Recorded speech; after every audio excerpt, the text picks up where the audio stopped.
პარტიამ კონსერვატორები საქართველოსთვის დღეს მცხეთაში თვითმმართველობის არჩევნებში მონაწილე კანდიდატები წარადგინა. პარტიის პირველი ნომერი გიორგი ქარდავა იქნება, რომელიც კენჭ მთაწმინდის მაჟორიტარად იყრის. ირაკლი მარტინენკო და ირაკლი მორგოშია კი ვაკის მაჟორიტარობის კანდიდატებად დასახელდნენ. კანდიდატებმა ერთმანეთს წარმატება უსურვეს და საზოგადოებას პარტიის მხარდაჭერისკენ მოუწოდეს. ირაკლი მარტინენკო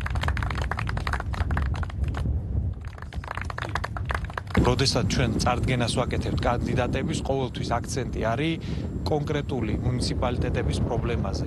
მაგალითად, თბილისის შემთხვევაში ეს არის გაუსაძლისი სატრანსპორტო სიტუაცია და მისი გამოსწორების გზები, ეს არის შენობების პრობლემა, რომლებიც ავარიულია და ცოტა ხნის წინ ტრაგედიაც დაგვემართა, ეს არის თბილისის ბიუჯეტის ინოვაციური კონტროლის მექანიზმი, რომელიც ჩვენი გამარჯვების შემთხვევაში თითოეული თბილისელის ხელში აღმოჩნდება.